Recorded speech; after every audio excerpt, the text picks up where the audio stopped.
Hi, I think we're going to get started. We normally start at 6 o'clock, but we'll start a few minutes early because the food's already in here, so it's easier just to get going, and so we'll get started. Um, Hi, my name is Jeff Montes de Oca. I'm the director of the Center for the Critical Study of Sport. Tonight's talk is a part of the Ethics in Sport speaker series that explores ethical issues and their implications in the world of sport. This series of talks is organized by the Center for the Critical Study of Sport and is sponsored by the Daniels Fund Ethic Initiative at UCCS. Before we get started, before I introduce our speaker tonight, I just want to mention that we do have a couple of talks coming up. One will be with John Hoberman from the University of Texas. He's one of the world's leading scholars of doping and performance enhancement. His talk is titled "The End of Sport: Why the Doping Epidemic Must Be Brought Under Control." So John Hoberman's been active in the field of sports studies for 40 years within the field of doping and human enhancement. He has the following books: Mortal Engines, The Science of Performance and the Dehumanization of Sport; Testosterone Dreams, Rejuvenation, Aphrodisia, Doping; and Dopers in Uniform, The Hidden World of Police on Steroids, that'll be coming out later this year. I think you'll find him a fascinating speaker, and it should be a really interesting talk, so I encourage you to go ahead and register and join us. When is that? That's in March 16th, so about, I think, 3 weeks from now. After John Hoberman comes, we'll have Cheryl Cookie. She'll be giving the talk, Gender and Ethical Challenges in Sport and Media. She's an associate professor of American Studies at Purdue University, and actually a good buddy of mine from graduate school. Let's see, her research centers on the way that gender shapes experience, cultural meanings, and societal structures in sport. Her work offers ways of understanding voices of freedom and responsibility, voices of authority and power, voices of prejudice and ignorance, voices of hope and possibility, and even voices of silence. There's a lot of voices going on there. So, and also say that Cheryl is the past president of the North American Society for the Sociology of Sport. Before I get to introducing tonight's speaker, I also want to introduce Jessica Kirby, who's the Assistant Director of the Center for the Critical Study of Sport. She'll be helping Jay out with the technical aspects of the talk, particularly the online polling. Just to tell you a little bit more about Jessica, she's a senior instructor for health sciences. She's a doctoral student at the University of Northern Colorado. She's a UCCS alumna. She's a Colorado native. She's a mother of two. And tonight she's our technical whiz, just in case she didn't do enough already. So our speaker tonight is Jay Coakley. Jay is one of the most humble and down-to-earth people you'll ever meet. If you ever have the pleasure of having a meal with him or just having a conversation with him, you would never know that he is one of the world's leading sports sociologists. In fact, he's probably the most formative person of our field. Just to give you a sense of his impact. You take a look at his book, Sport and Society, Issues and Controversies. It's now in its 12th edition. It's been adopted for readers in Canada, the United Kingdom and Europe, Australia and New Zealand and South Africa, and it's been translated into different languages. Like, how many languages? Is it 4? Yeah, 4 different languages that book has been translated into. So not only is Jay a world-class scholar, he's an emeritus professor of sociology here at UCCS. And I think that, I think you'll see in tonight's talk the core mission of Jay's scholarship. For those of us who have been active competitive athletes, we all know the story. We've been told that people should participate in sports because it's healthy. People should participate in sports because it builds character, right? It's a moralizing institution. But how many of us have competed when we were injured, and injuries from our sport competition? How many of us have cheated or done other unscrupulous actions to to better our chances of winning. So, who's going to cast the first stone? Jay's core mission is to make sport more democratic, more inclusive, and more safe. His mission is to make sport live up to its promise and its potential. So we're extremely lucky tonight to welcome Jay Coakley.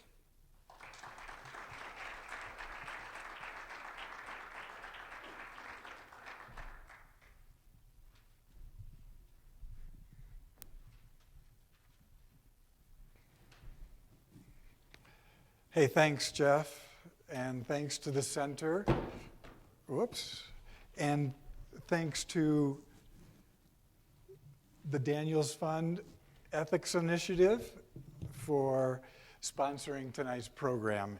And welcome to all of you. Thanks for coming. And for those people who are tuning in and watching the live stream of this, welcome to you as well. So over the past 40 years or so, I've been observing, studying, writing about youth sports to achieve the goals that Jeff just mentioned, to make them more accessible to young people throughout the United States and actually in a number of other countries as well. And also make them more democratic and humane. And by democratic, I mean that basically we want the voices of sport participants to have more of an impact on the structure and organization of sport. And basically, I am interested in the ethical context of sport, and youth sport in particular. And basically, what we're going to do tonight is discuss ethics and youth sport coaches. And why are we doing that tonight?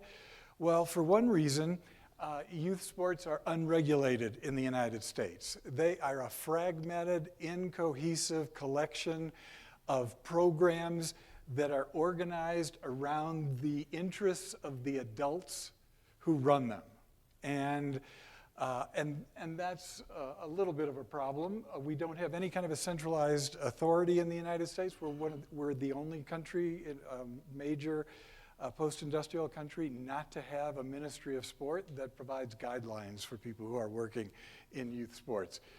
The perceived stakes for success in youth sports today is tremendously high for the young athletes, for their families, and for coaches. So people have higher expectations now than they've ever had before. And there's little coaching education in the United States. And that does exist. There's some good programs, but a lot of the programs that exist are driven by liability issues rather than real concern over the development and growth and well-being of young people. And the dropout, injury, and burnout rates have increased tremendously over the last decade, and they're at alarmingly high rates. And that is related to the way youth sports are organized. Coaches are perceived to be significant role models. According to survey data, more than priests, more than ministers, more than teachers, more than any relative in a family except for maybe one of the parents. So coaches are significant others in the socialization experiences of young people. And that means that youth sports becomes an ethics incubator for young people. They look to coaches for cues on how to make decisions when it comes to the challenges that they face, decision-making points in their youth sport experiences. So this makes coaches ethics educators by default. And coaches have very few have ever received any kind of training on how to be ethical while making decisions in connection with their coaching. So I'm not going to talk any more about this, but what we're going to do tonight is an exercise in applied ethics. And all of you have either seen or will see 12 scenarios that each of you are going to read and choose one of 3 responses related to each of those scenarios. And we're going to have those responses flashed up on the screen as you text them in. And to tell you how that's going to happen, I'm going to turn it over to Jessica. Kirby, who will let you know how to do that. All right, ready for some excitement? Okay, so all the information will be on the screen as well as your handout. So for each ethical scenario that we present, you will text in the answer of what you would do in the scenario. So we'll have live interactive way of taking off each discussion of each scenario. So at the top of your handout, as well as at the middle of the screen, is the phone number that you text to. So we're going to all do this test question right now so you can get the hang of it, and then we can get into the good stuff. So the number you're texting to, 650-600-9016, and that's at the top of each page of your handout as well. And then you see the bolded numbers, that is the message you send. That is the text of the message you send. So instead of sending a text message that says, hey, how's it going? You choose one of those bolded numbers as your answer, and you send that in. So give it a try. Hopefully it will be very easy to do.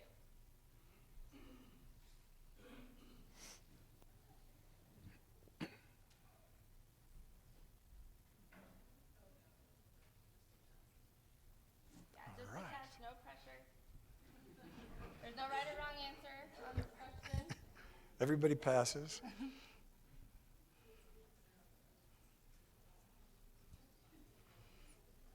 Anyone having trouble?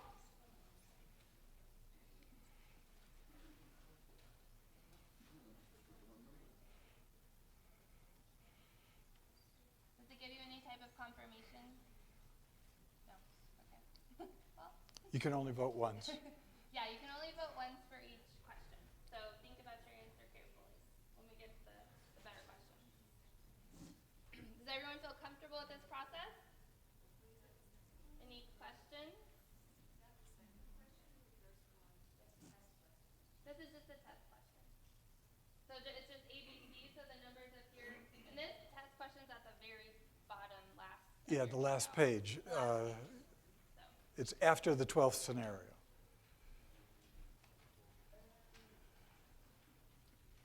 Any last questions? So we're going to do this for each of the 12 scenarios. So if you stumble in the first couple, you have 12 to practice. But it should be great to get a gauge of where the audience sits for each scenario, okay? So are we ready to jump into the first scenario?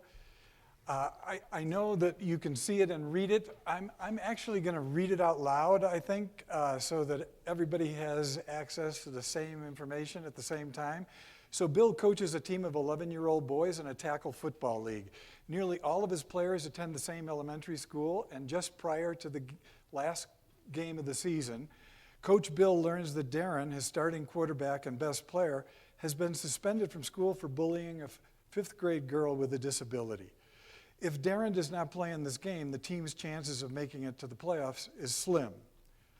So there's three responses. A, the coach should not allow Darren to play.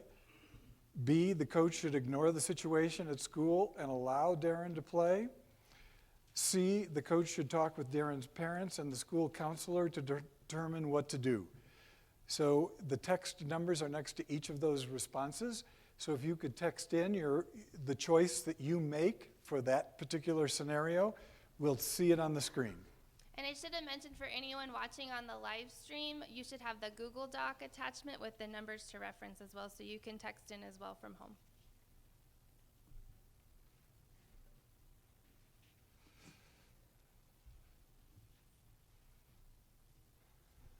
Now, our goal here is to take a look at the responses and then to check back with you and see what kind of a guideline you were using to make your choice, what kind of a principle your choice is based on.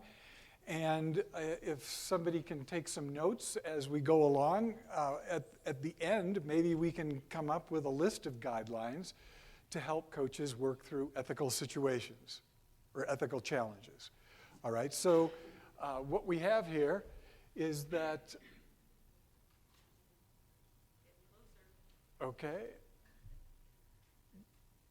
Yeah, I don't know how fast people who are watching this in remote locations will be able to text in, but we're going to have to move along because I want to get through as many of these scenarios as possible. So it seems that B, the coach should ignore the situation at school and allow Darren to play, is the least popular choice. It's the boys will be boys choice. And by the way, it's the choice that's being made at the high school, college, and professional level most often, all right? For this group, at the youth sport level, it's the least popular choice. The coach should not allow Darren to play is kind of surprisingly the most popular choice by just over half of everybody texting in. But a close second is that the coach should talk with Darren's parents and the school counselor to determine what to do. And I guess for those of you who chose A, what kind of a principle did you use to make that choice? Yes. Well, going back to what you were saying at the beginning, that the coaches are such a significant role model to the boy, and the fact that if it was the coach himself telling the player, you cannot play in this game because of these actions, this player is going to see that not only was it for his actions wrong, but also that his coach himself doesn't approve of those actions, and not just his parents and his counselor saying that was wrong, you can't play. Right. Yeah, I think that's a good point because the coach's decision reverberates through the entire team, and actually in this case through the entire league possibly. So the message comes through loud and clear to all of these formidable young people who are learning about how to apply ethical principles in their lives. So the other issue, well, are there other principles or guidelines that motivated your response, whether it was A or C? Any others? Yes. We don't know for sure whether he actually did it. That was the question in my mind. So he's suspended from school, but we don't know what kind of process is involved. Okay. Yeah. One of my sons was expelled from school on the day when he was accused of lighting a fire at school and hitting a teacher in the face with a snowball. And he was in the hospital recovering from surgery that day. Yeah. So obviously there could be a problem, but well, in this scenario, we're assuming that the bullying did occur, that there was due process at the school that led to the suspension. So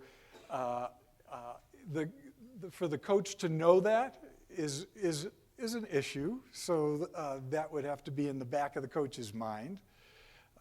But if he had some confidence in the school, then A would be a reasonable choice. So C would be another possibility. And I can see that all of you were mixed. The other point that could be made here is that a lot of people say that sport is separate from the rest of society. But that's obviously not the case. And when a professional football player says something about politics now, everybody says, shut up, don't talk about politics, that's not what you're all about. But to separate sport from the rest of society puts it in kind of an ethical vacuum. So there is a sports society connection. And oftentimes there's not enough reciprocity between other institutional spheres and sport. And I don't want to get hung up on this, but oftentimes as a faculty member, I'd get a note from the athletic department or a coach saying, please excuse all of our athletes on this particular day because they're at an away game. Well, if I send a note to the athletic department saying, please excuse all of your athletes from practice because we have a big test coming up, the coach would look at us like we were crazy. It's sport gets, but it doesn't give. So what you're saying here, for over 50% of you, is that there is a connection, okay? And the guideline is that actions have consequences, and that coaches need to use opportunities to make boys in particular much more sensitive, because basically we've assumed that boys are naturally insensitive. And that's been a problem. So, okay, let's jump to the next scenario. One short thing to add. Can I play devil's advocate for you? Sure. Well, in this scenario, I teach a methods of coaching class, and my students said, "But what about the rest of the team that is being punished because you're making a decision to take our star away?" This comes from parents, not necessarily the kids themselves, but the parents. So how do you handle that situation? Yeah, my response would be, these are 11-year-olds. What is the goal of our youth sport program? All right? And given the fact that we're dealing with 11-year-olds, you know, if we're dealing with players with you know, $50,000 on the line or a scholarship on the line, you know, then maybe we could talk in some different terms. But this gives another player a chance to play quarterback. So, okay. Okay, so scenario 2, which is an interesting one that I thought was going to become more common when disability rights were being emphasized in the past. I don't know how they're going to be emphasized in the future in our schools, but and in our sport programs. But Coach Gibson is working with a group of 9-year-old girls in a community-based recreational soccer league. One of the girls trying out for the team has a weak left leg, a disabled left arm, and no left side peripheral vision due to cerebral palsy caused by a stroke in utero. This is my granddaughter. She wears a brace on her left foot and lower leg and runs slower than most other girls and has a difficult time seeing and passing to her left. So, should Coach Gibson should support the girl and explain her condition to referees and opposing coaches. Coach Gibson should refer the girl to a local recreation program for children with disabilities. Or C, Coach Gibson should let her play in team practices but not in games for her own safety. So make your choice.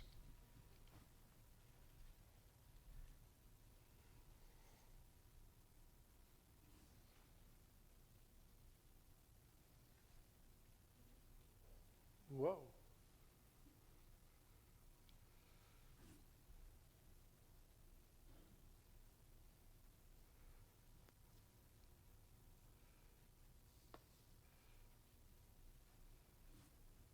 Okay.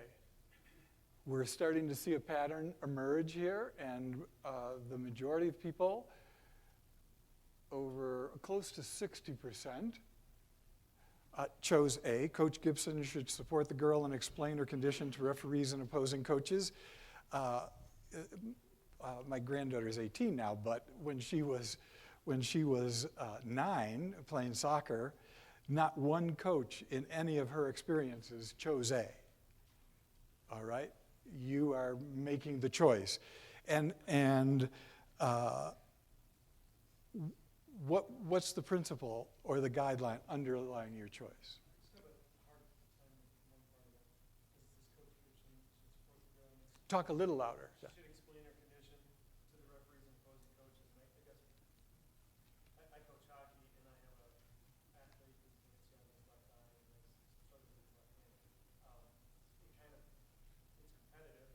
Right. And it's not, he's capable of handling it, or things he has to deal with. And my dilemma would be, are you part of, I would let her play, but I'm not sure necessarily telling the other team. To me, that's a Right. dilemma of, are the kids going to be playing back? Is then the coach going to feel responsible if something happens because he let us play and it's competitive? Right. I don't like any of the things. Yeah. And that's a good, yeah. So the point is that you're exposing this young person's disability to the other team and the referees, and under certain circumstances, that might not be the wisest thing to do. And the issue here, though, is ability, physical ability varies among human beings.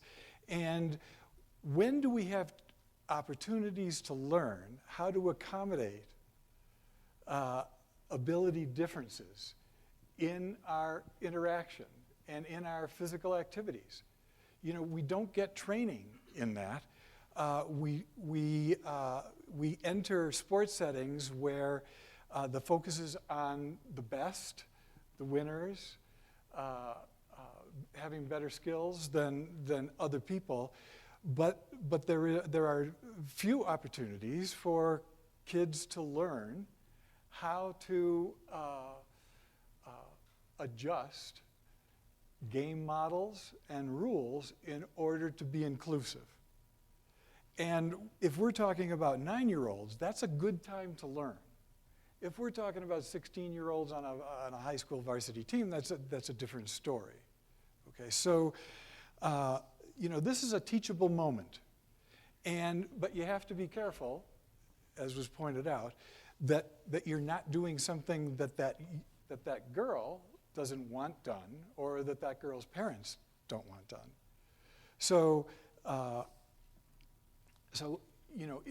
if you make it possible for that young person to stay in sport, that's going to have an impact on the rest of their lives. And if you make it possible for other people to learn about ability differences and how to make adjustments, then that's going to affect the rest of their lives. So, and by the way, ability exists on a continuum, and there's a lot of different dimensions of ability.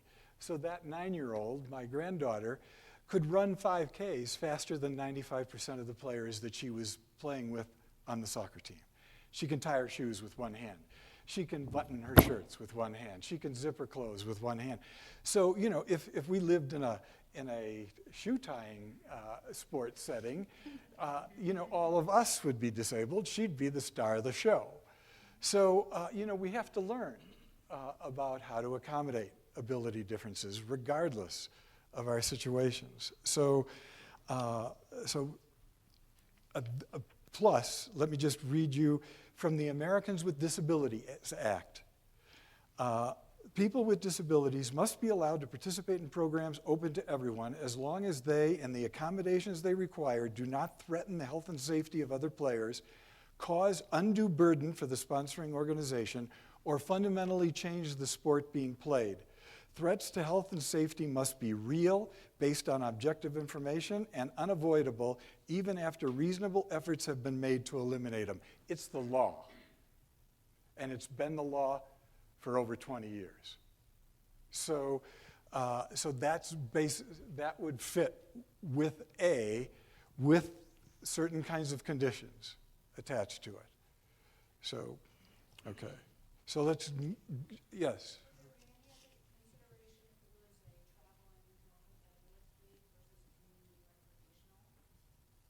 Yeah, only if there was a threat to health and safety.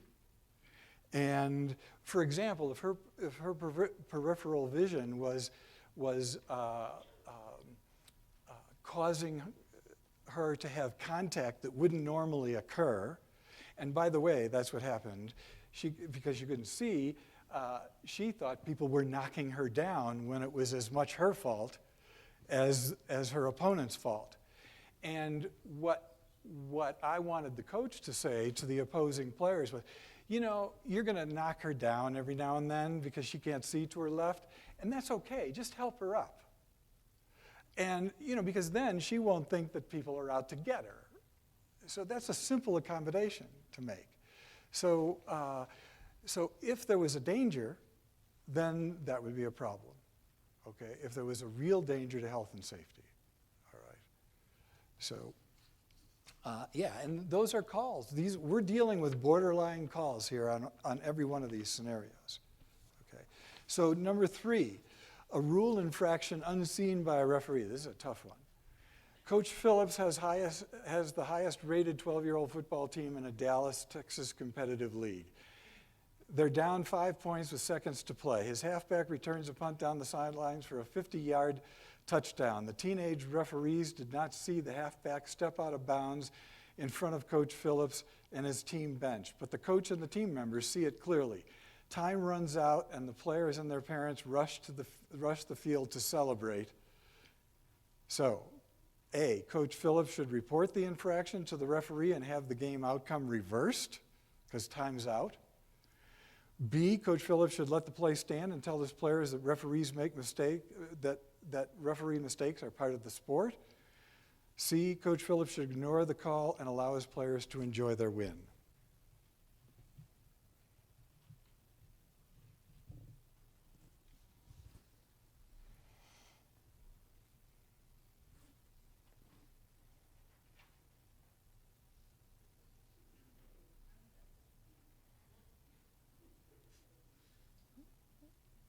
Oh, we can have a good discussion on this one. It's a race, it's back and forth.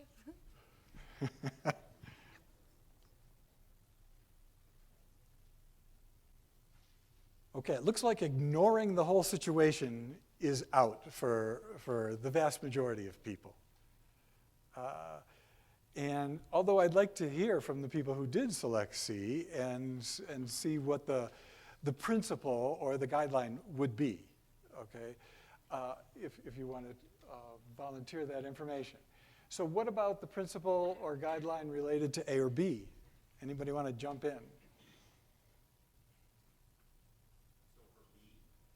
So for B, okay. So you said for A or B. So for me, I put B because I think that this is the most teachable moment, right? Like the coach's job is to coach, not to officiate and coach. And I think that it's the best example of coaching is doing exactly to say, look, right? Sometimes it's going to bounce our way, sometimes it's not. There's going to be times when we're on the other side. Maybe you just remember how you feel right now. Yeah.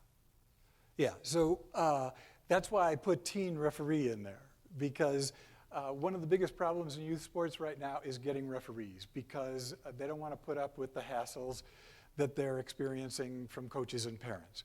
So some leagues are saying now, we have to, as coaches and as league people, we have to help referees learn and assist them in connection with the games. So, so that maybe influenced some of you who chose A. So anybody choose A? What's the principle or guideline that you would have there? Choosing A, if you look at sport overall, I mean, there's so much cheating at so many levels. And we're talking youth sports. I mean, people take this stuff too seriously. And I remember when I was on the executive committee of an NGB, and I voted not to rank under 12s, because then it gets so intense.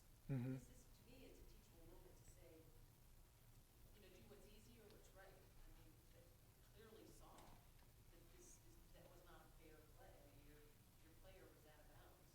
So to me, it's a huge teachable moment to say, what's more important? Valuing the true nature of sport, which is, you know, play by the rules and all, or do you just, you know, let Yeah. something go like that? Yeah. Yeah, one of the issues here is that as young people are introduced to sport through adult-controlled, organized programs, what happens is that they never learn that to play a game, you need to cooperate.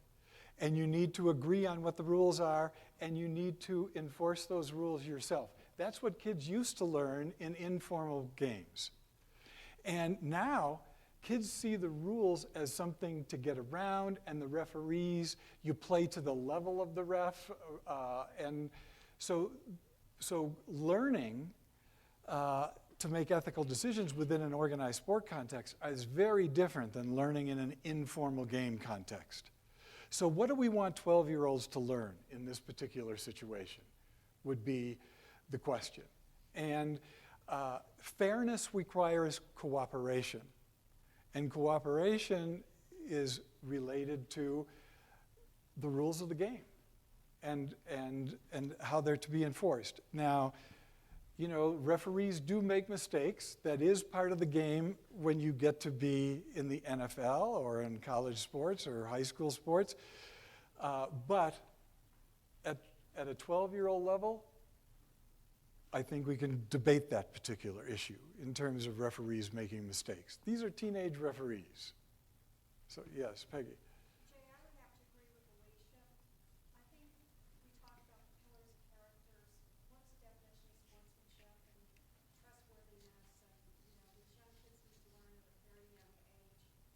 Yes, it's fun to win, but it's also takes more integrity to be a graceful loser.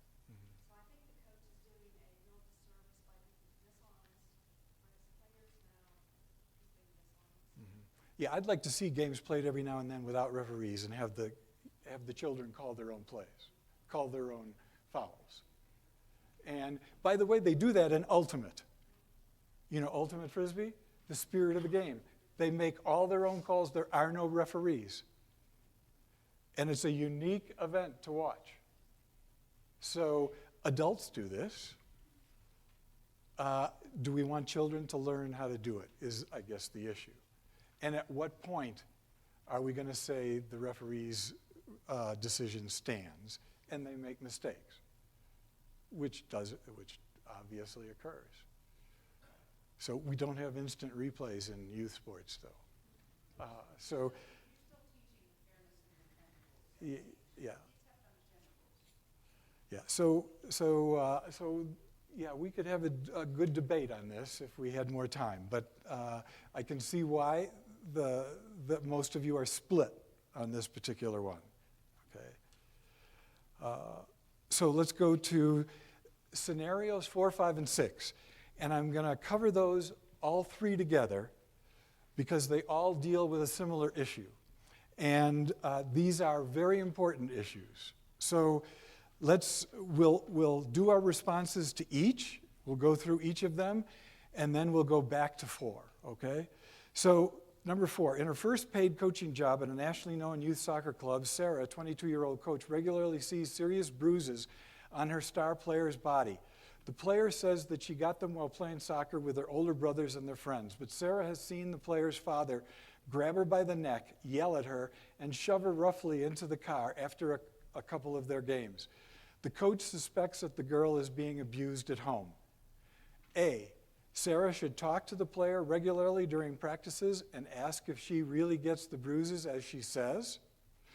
B, Sarah should confront the father in private and let him know about the bruises. C, Sarah should call local law enforcement or human services to make a report. So select one of those.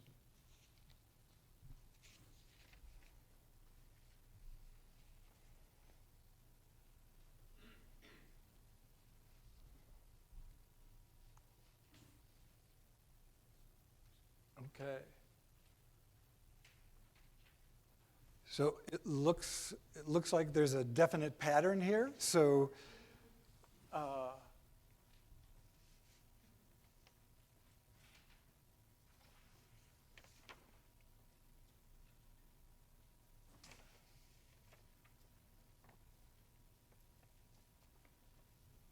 this scenario, by the way, was given to me by my daughter, who's a 25-year child protection worker in the Department of Human Services in Fort Collins. Really happened. Okay. So let's go to scenario 5 now. Coach Dobbs is the volunteer head coach of a preteen track team, 10 to 12-year-old children in a highly successful regional club. Her team practices in the same stadium at the same time as Coach Smith's nationally successful under-18 track team. Over the course of the season, Coach Dobbs sees Coach Smith use obscene and abusive language with his athletes, kick their duffel bags, and throw fits of anger when they don't meet his expectations. A, Coach Dobbs should report what she has seen to the director of the track club. B, Coach Dobbs should ignore the situation because it's not her team. C, Coach Dobbs should meet with Coach Smith to tell him that his players are intimidated and fearful.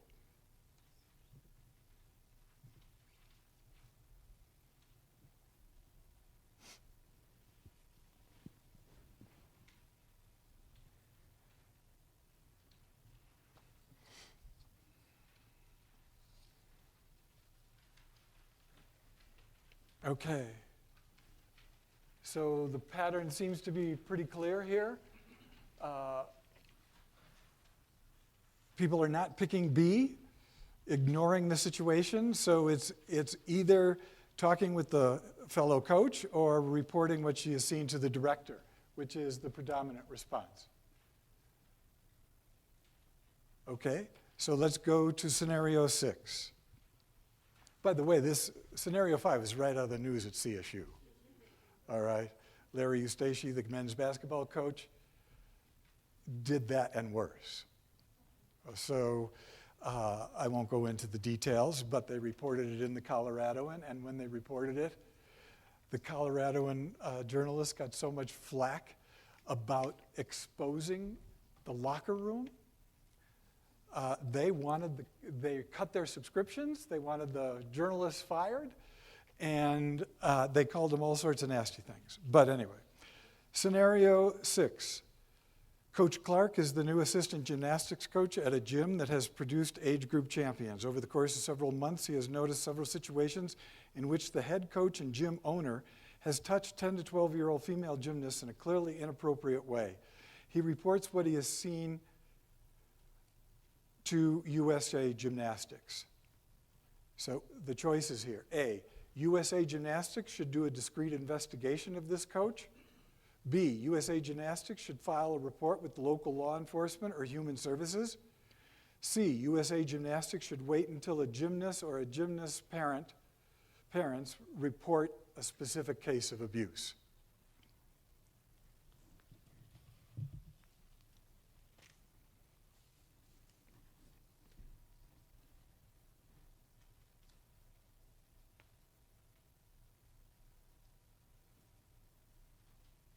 Okay.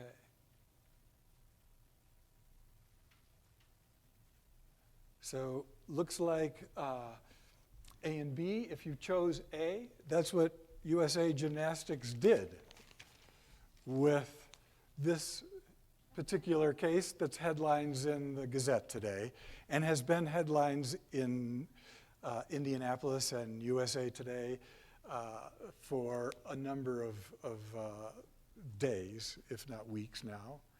So, and there are over 60 women who have given testimony about digital penetration of their vaginas and anus by Larry Nasser, the team physician for USA Gymnastics, who was highly respected and looked up to as a god by these young women. He did this without a glove, without any lubricant, and without any chaperone there. So USA Gymnastics waited a while. They hired somebody to do an investigation after they decided that maybe that wasn't quite the right thing to do. They reported it to the FBI, wrong reporting chain.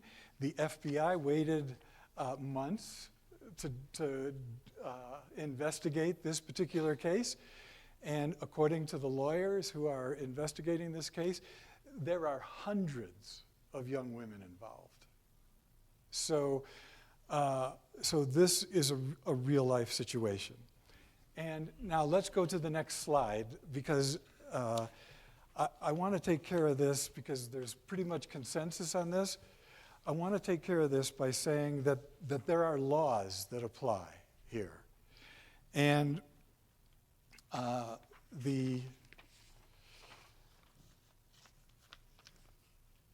reporting is demanded of certain professionals who are required by law to report suspected child abuse and neglect. It's a Class 3 misdemeanor in Colorado for a mandated reporter to fail to report suspected child abuse or neglect or knowingly make a false report and is punishable under law. Okay, and the next slide.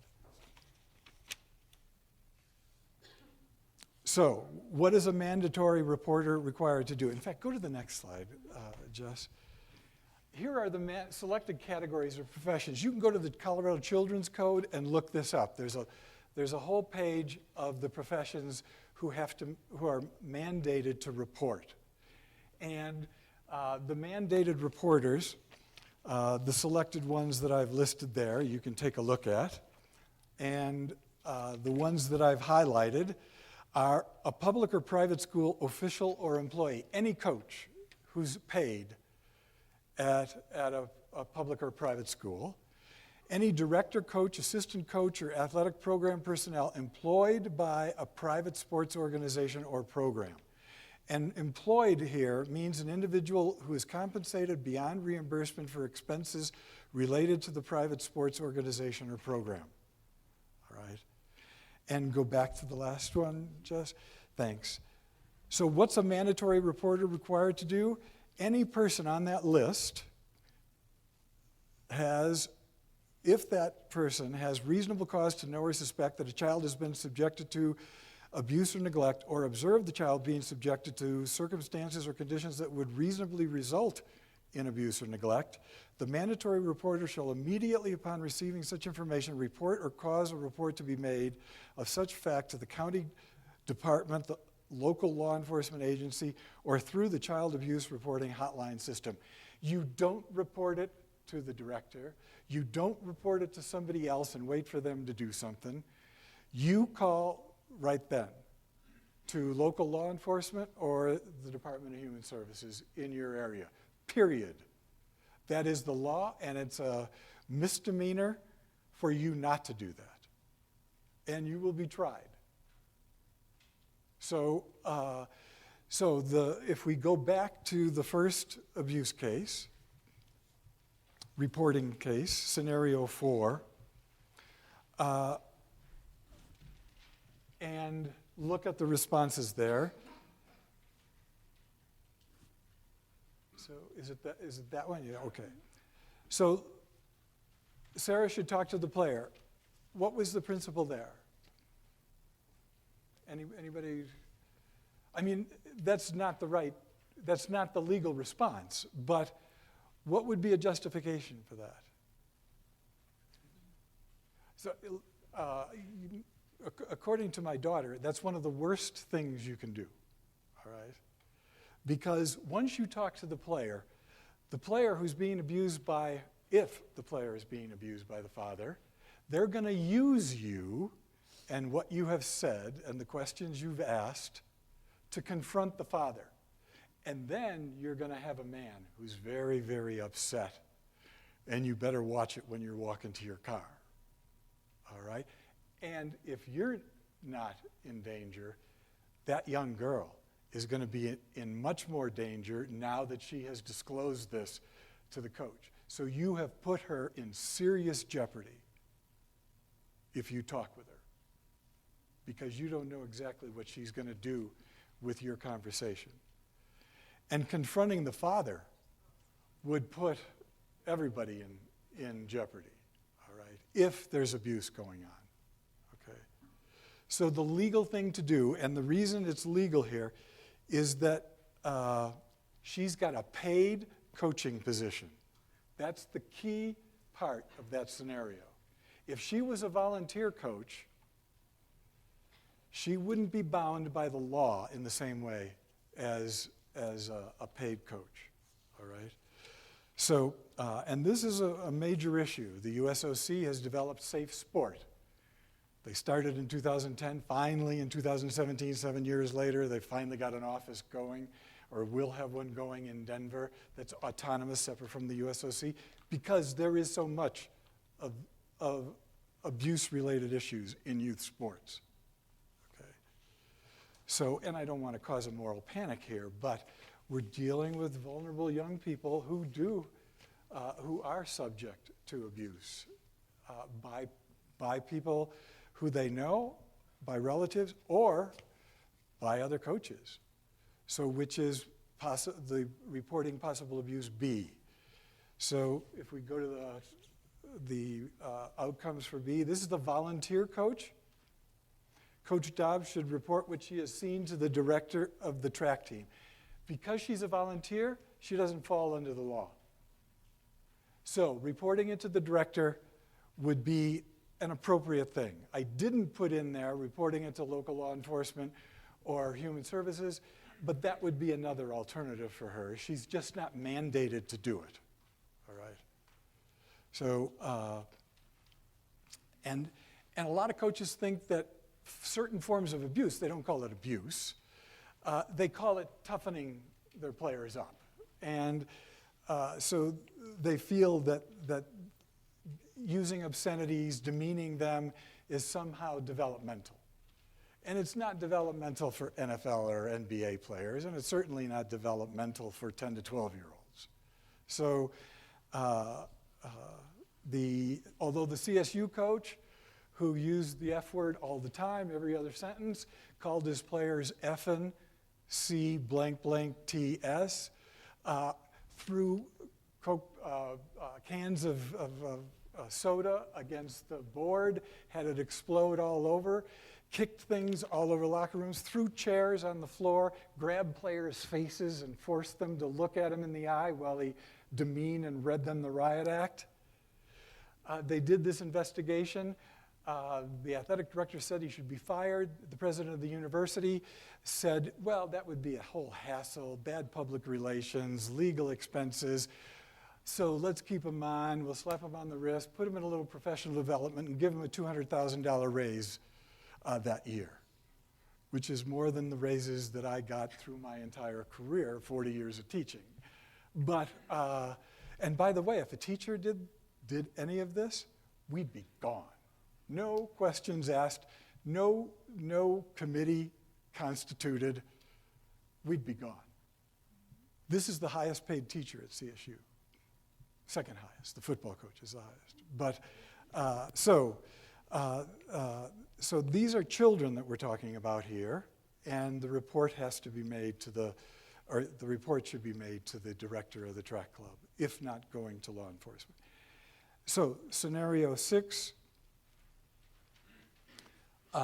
this is one, like I say, right out of the headlines. Larry Nasser is now being charged. He's in jail in Michigan, and a class action suit is being filed against USA Gymnastics and against the Carolis, who ran the ranch on which possibly hundreds of girls were abused. So, basically, we're dealing with a clear violation of law, and USA Gymnastics should have called law enforcement right away, local law enforcement, and or human services. The FBI is too detached from what's going on. So, any comments on that? So these are, because the law applies here, state law, federal law, NGB, National Governing Body rules. You know, every NGB now has rules spelled out on issues related to abuse. I think every NGB, they should. Most do. I was just wondering, taking sides and everything of those coaches in that range, do you think maybe going to the FBI got this thing blown up to the point where somebody's taken care of, where it would have been a local law enforcement thing that if they're getting pressure from somewhere else, then maybe this swept under it all, or, seems like a jump to go to the FBI. Yeah. Well, if they had called local law enforcement or Department of Human Services, they would have been there within 2 hours, not 7 months. Okay, so, and they would have done an investigation that if they found out that there were problems across state lines, they would have pulled the FBI in. And, they're trained for 8 weeks before they take their job in child protection on all of these kinds of issues. So I'm pretty confident in most local programs and also local law enforcement. They know what the story is as well. The sick thing about the USOC making that mistake, though, a benefit of it was initially it was only 1 to 5 girls in first reports. And by the end, now it's a lot. So because it was swept under the rug, the girls started talking. Whereas if it had been put out initially, having been law enforcement before, some girls would be like, shh, don't say nothing, and then nobody would speak. Oh, definitely. I'm not saying that that was a positive, but in a way, now they have a stronger case against this gentleman by the Olympic Committee making that kind of mistake. Yeah, if you saw the young girls, the young women on 60 Minutes last Sunday, the 3 young women talking about this, in retrospect, they are all in their early 20s now, and they were talking about their time when they were 12, 13, 14 years old and being abused in this way, because a lot of gymnasts have hip problems, and so he was saying, oh, you got a hip problem, well, that requires me to go internally and massage and do this and that in order to get your hip back in place. Now, these girls, their families have mortgaged their house, put second mortgages on their house to keep them in these programs in some cases. They've spent up to $40,000, $50,000, $60,000 a year on their kids' gymnastics. This child from age 5 years old till now has had one focus in her life, and that is making an Olympic team, and she is on the verge. And this is the doctor who's going to make it all possible. Now, you tell me how many of those girls are going to report or be suspicious about things, even if they think something's wrong. Well, hundreds, and they don't report. Until a couple people did, and now they're coming out of the woodwork. So these young kids are really vulnerable to these authority figures. And they're very unlikely to raise questions. Okay. All right. So let's go to the next scenario. I feel like we should spend more time on those, but this one is Coach Richards is an assistant coach of a junior high basketball team. The team is especially talented this year, and the head coach decides to hold practice sessions during the week between Christmas and January 2nd, even though the league rules prohibit practices during this dead period. The players, including your son, want to practice, and other coaches and administrators are not around to see the team. So, Coach Richards, A, should report this rule infraction to the school's athletic director and principal. B, Coach Richards should ignore the infraction because the team wants to practice. C, Coach Richards should send an anonymous letter to team parents letting them know of the infraction. What to do?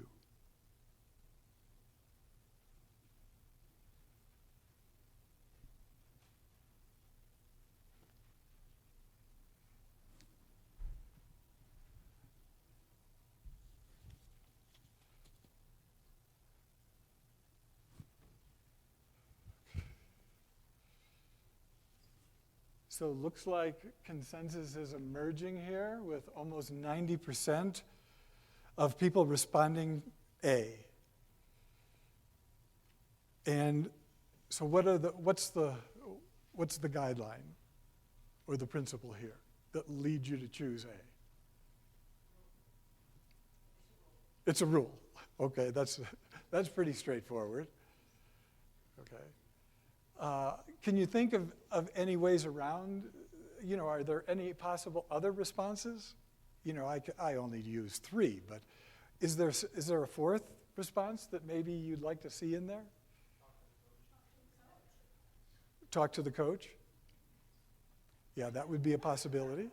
But if you're an assistant coach and you don't have much power and, the head coach is the one who okays your next contract, that could be tricky. Okay.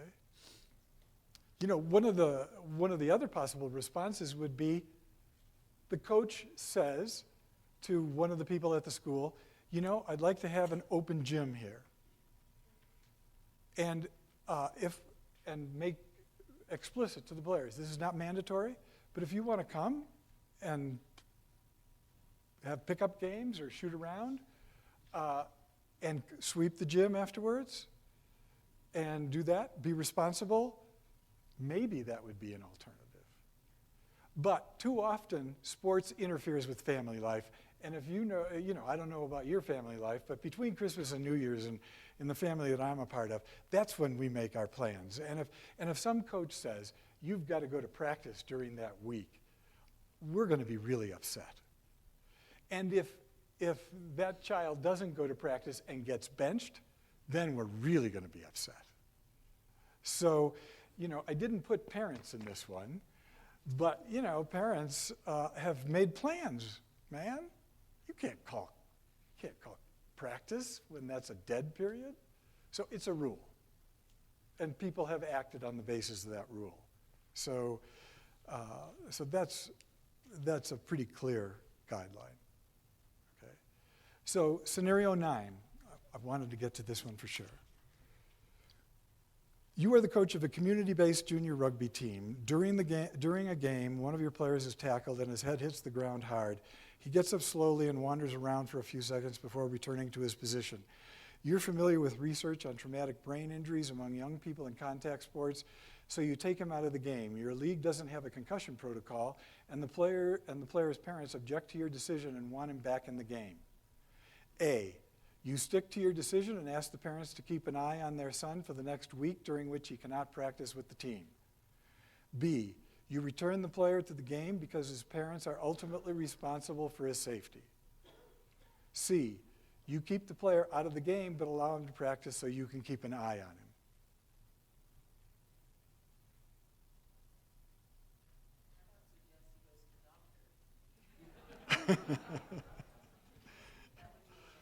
Right. That was so easy that I didn't put it in there. So we want to have some distribution here, but we don't get much. This is a tough one. I mean, put yourself in that particular situation. You know, we're all sitting in this room apart from real life in this sense, and it's easy for us to make this decision. But when you're on a sideline during a game and the parents are there and they're saying he's okay, he can play, and he says, I'm okay, I can play, that's tough. That is tough. And I can tell you that in the past, over 90% of all coaches would have put that player back in. And that still happens in some settings at elite levels, although we're coming around to understanding the impact of not just concussions. We use the word concussion all the time, but it's repetitive subconcussive head hits that are probably the most dangerous things. The things that soccer players do hundreds of times during a soccer season with their headers. The things that football players do hundreds and hundreds of times during every season as they get hit on the head. And by the way, helmets do nothing.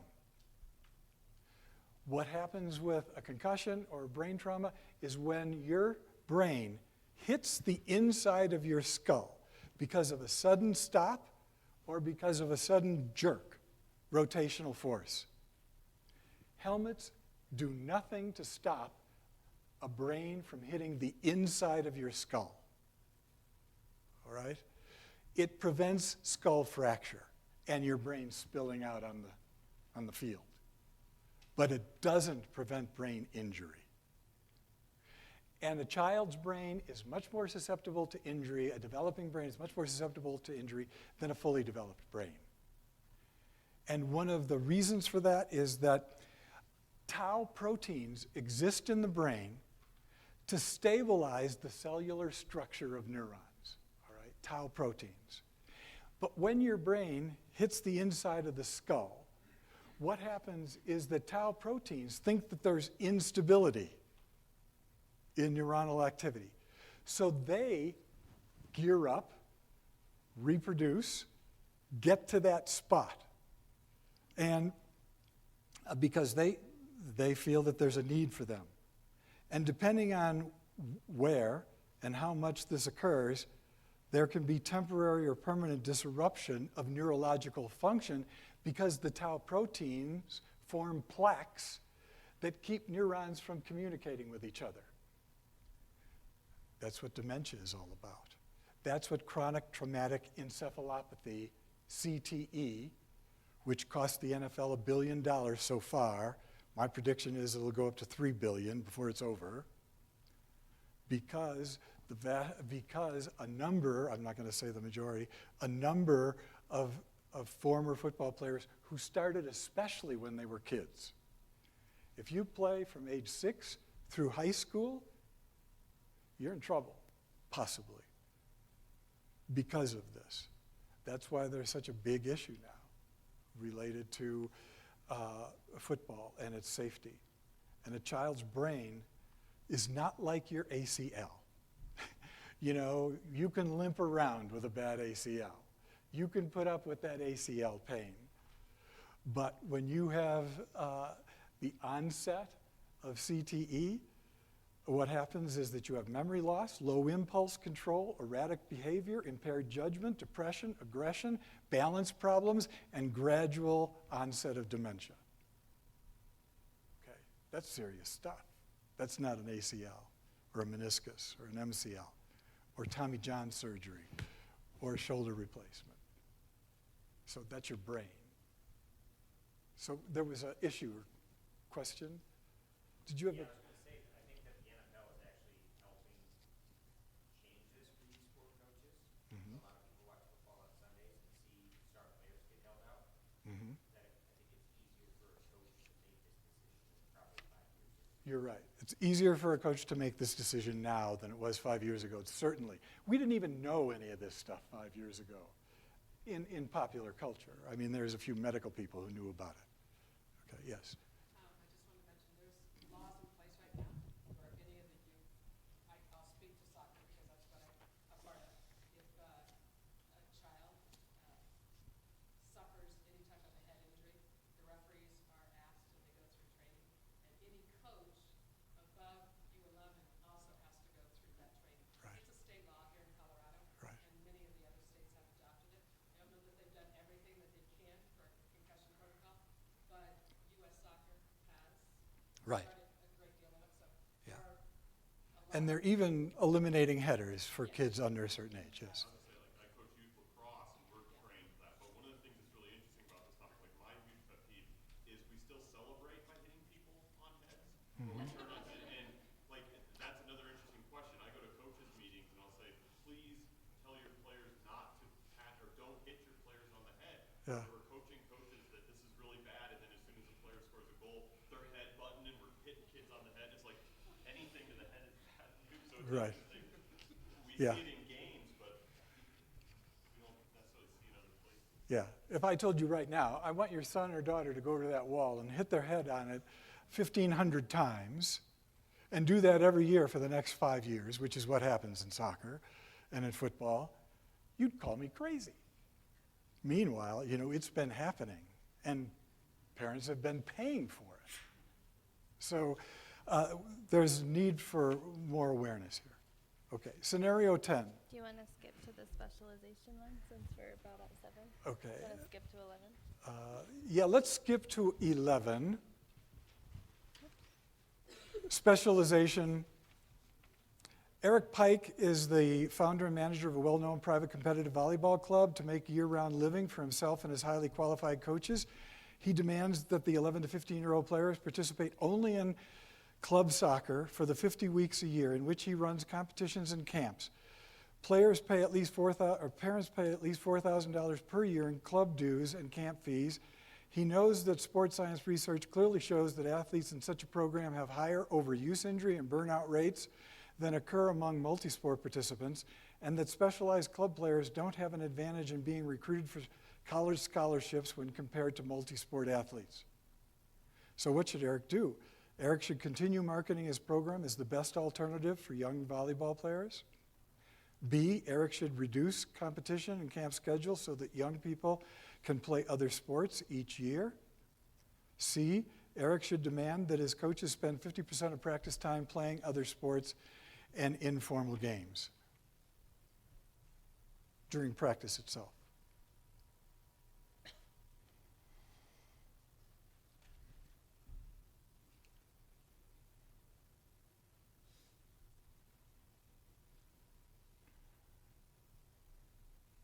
Okay.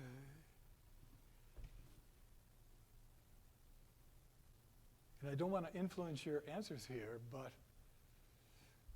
Eric's family depends on year-round participation. And his coaches and their families all depend on year-round participation. This is their livelihood. Okay, so that puts a little reality into the situation. And that has started since the 1980s when tax monies were taken away from park and recreation. The public programs, private programs emerged, youth sport entrepreneurs entered the fray, and they had to have 12-month-a-year programs or else they couldn't live. So they created this myth that specializing in one sport year-round is the way to go. And they used the old Soviet Union and East Germany to back up their case. And by the way, I was in the Soviet Union and East Germany during those years, and they didn't do it that way. Okay, they did a lot of cross-training, and their athletes, even in particular sports, were multi-sport athletes. But and they took drugs too. But so they won a lot of medals. But for B, what's your logic there? What are the guidelines? Yes. Comment, maybe you would consider on the scenario, these club coaches promise the kids and the parents if they do participate year-round, that they're almost guaranteed a D1 scholarship. Yeah. And this is the only way that they will get probably a scholarship to college, and that's such a myth. Yeah. But parents, they buy that. Yeah. They don't know coaches when they're scouting, they give priority to multi-sport athletes almost all the time.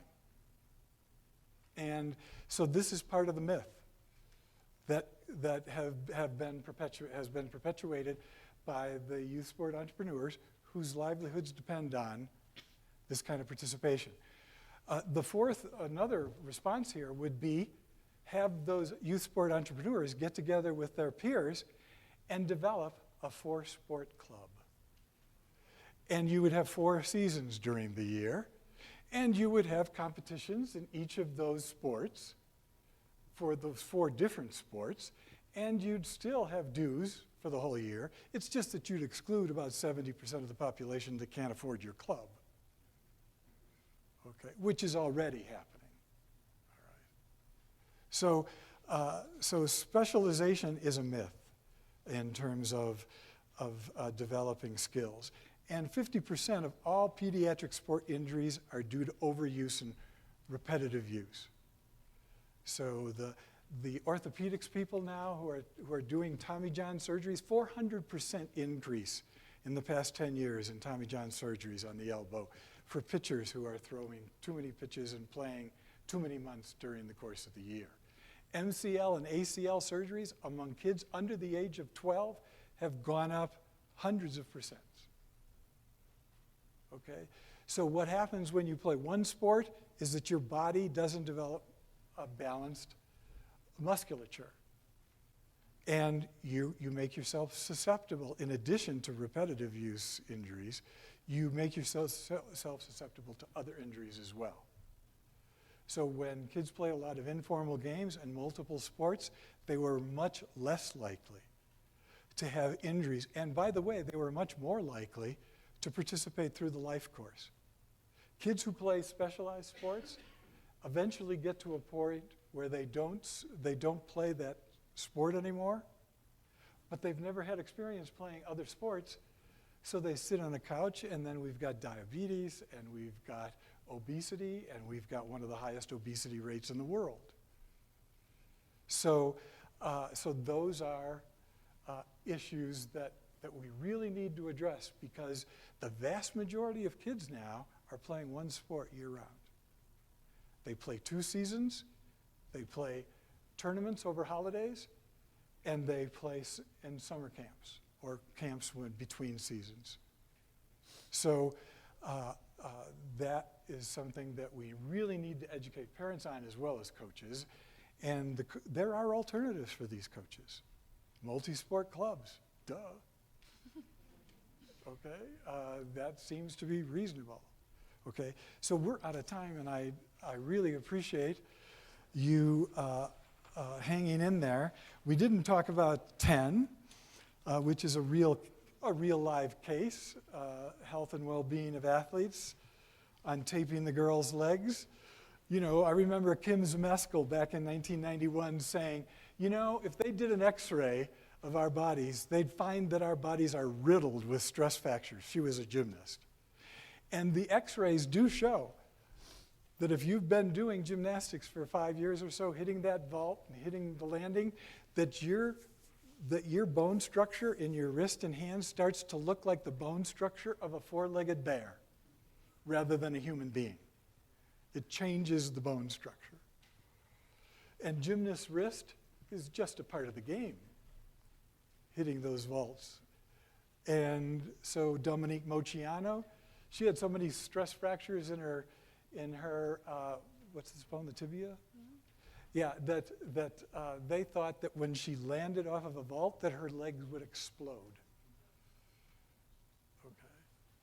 And that's normal operating procedures in that particular sport. Okay.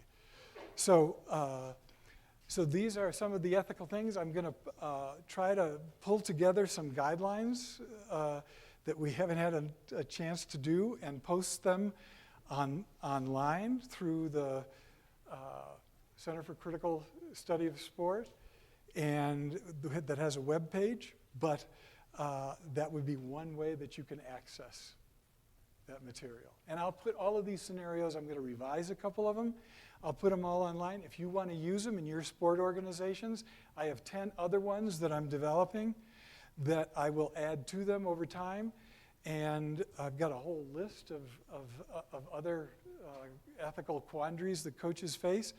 And we can put them there. You can use them in your coach training or in your meetings with coaches. I have no proprietary hold on any of this. This is for you to use to make sports more humane.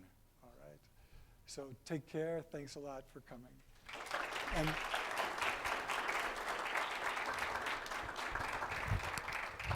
And show your appreciation to Jessica for making all this happen.